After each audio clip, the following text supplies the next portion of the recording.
चंदनवन में मुनमुन चिड़िया अपनी माँ मोनी चिड़िया और अपने पिता बंटी कौवे के साथ रहती थी।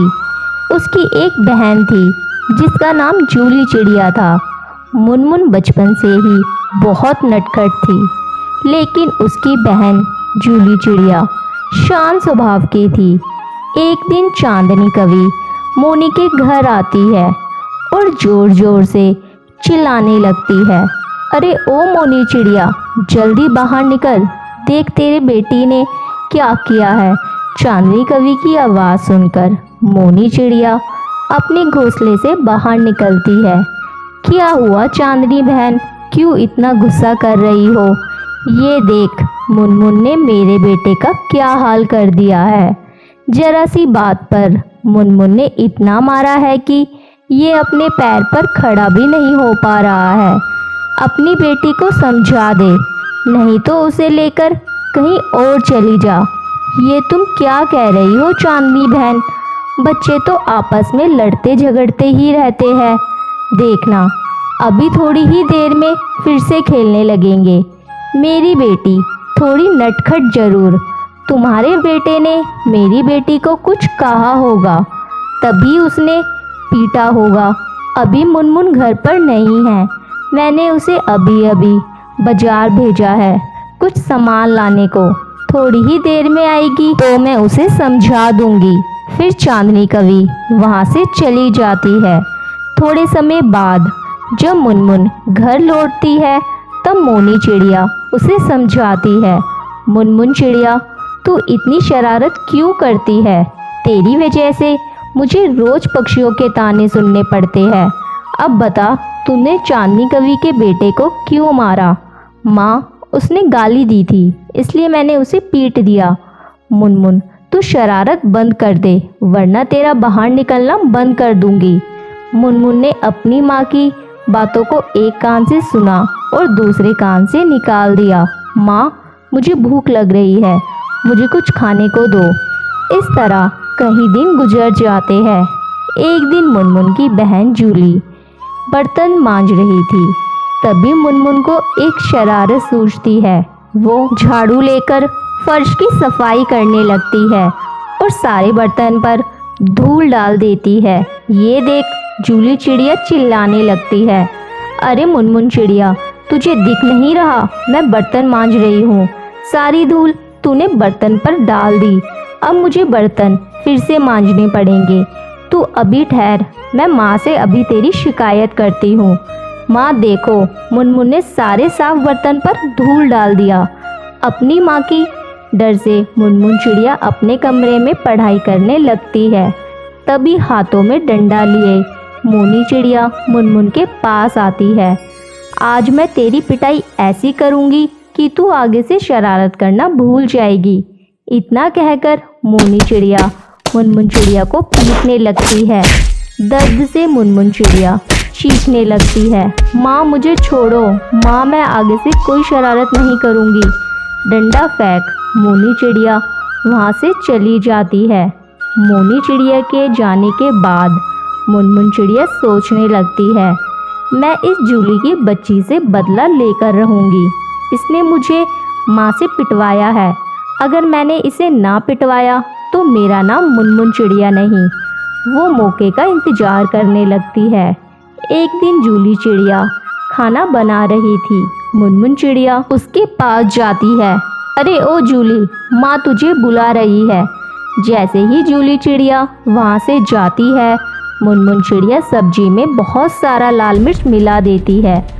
उसकी ये हरकत मोनी चिड़िया देख लेती है।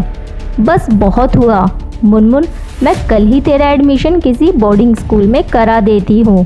तू दिन पर दिन बहुत नटखट होती जा रही है, अब वहीं जाके शरारत करना। बोर्डिंग स्कूल का नाम सुनते ही मुनमुन रोने लगती है। माँ इस बार मुझे माफ़ कर दो, मैं आगे से कोई शरारत नहीं करूँगी। तू हर बार यही कहती है लेकिन फिर शरारत करना शुरू कर देती है। तब जूली चिड़िया कहती है, माँ इस बार मेरे कहने से मुनमुन चिड़िया को माफ़ कर दो, ये अब से कोई शरारत नहीं करेगी। ठीक है जूली, मैं तेरे कहने से छोड़ रही हूँ। उस दिन के बाद मुनमुन चिड़िया शरारत करना छोड़ देती है और सभी के साथ मिलजुल के रहने लगती है। ये लो मोनी बेटा, अपना लंच बॉक्स। मम्मा, आज मेरे लंच बॉक्स में क्या रखा है? आज मैंने अपनी बेटी का पसंद का पराठा अचार रखा है लंच बॉक्स में। मम्मा, मेरी 2 चिंकी भी क्या खा ले? क्यों नहीं बेटा, अपने दोस्तों के साथ मिलकर खा लेना। ऐसे मोनी अपने लंच बॉक्स स्कूल बैग में रखती है और बैग उठाकर अपने स्कूल चली जाती है। मम्मा, मुझे स्कूल जाने में देर हो रही है। बबलू कई बार कहा है, चुप करके स्कूल चला जाया कर और मुझे तंग मत किया कर। सारी नींद खराब कर दी मेरी आज। छोटे तोते का लंच मत चुराना बेटा, आज किसी और का चुरा लेना। हाँ मम्मा, आज मुनमुन की बेटी मोनी की बारी है।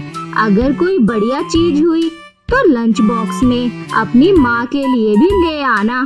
फिर बबलू कौआ अपना बैग उठा के और स्कूल चला जाता है।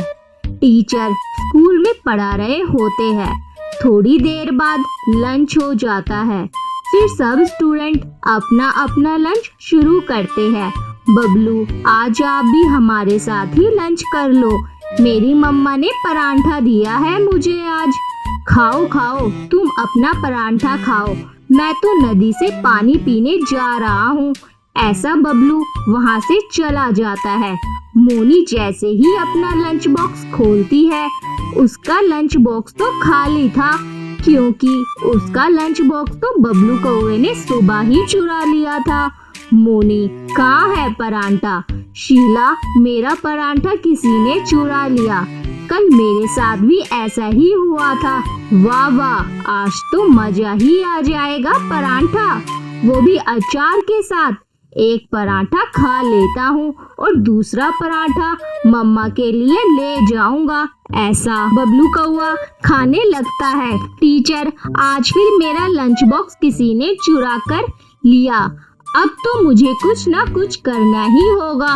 अब छुट्टी, जाओ कल देखेंगे। मम्मी, आज मेरा लंच बॉक्स किसी गंदे पक्षी ने चोरी कर लिया और मुझे भूखे ही रहना पड़ा। बेटा, तुम भी तो अपनी चीजों का ध्यान नहीं रखते। तोता टीचर क्लास के बाद सर को बुलाता है और क्लास में 2 सीसीटीवी कैमरे लगवा देता है। तोता टीचर, अब जो भी चोर होगा पकड़ा जाएगा। फिर हर दिन की तरह सब स्टूडेंट अपना बैग क्लास में रख के प्लेग्राउंड में खेलने के लिए जाते हैं। तो बबलू कौआ अपना काम शुरू करता है। वो जल्दी से बबलू के बैग से लंच बॉक्स निकाल लेता है। बबलू वो लड्डू अपने बैग में डाल लेता है और वहाँ से बाहर चला जाता है। ब्रेक टाइम में जब बबलू अपना लंच बॉक्स खोलता है तो वो जोर जोर से रोने लग जाता है। चलो बुलबुल, टीचर को बताएं। टीचर, आज फिर लंच चोरी हो गया तो फिर आज वो पकड़ा भी जाएगा, क्योंकि आज मैंने क्लासरूम में सीसीटीवी कैमरे भी लगवाए हैं। सुन के बबलू डर जाता है। टीचर, मेरे पेट में दर्द है, मुझे छुट्टी दे दे। बुलबुल, थोड़ी देर रुको, फिर चले जाना। टीचर दीवार पर लगी एलईडी ऑन करता है। उसमें साफ देखा जा सकता था कैसे बबलू कौवा बुलबुल के बैग से लड्डू निकाल रहा था। ये सब देख बबलू कौवा बहुत शर्मिंदा होता है। फिर बबलू कौवा अपने दोस्तों से माफी मांगता है और लंच न चुराने का वादा करता है। अपने टीचर से भी सॉरी कहता है।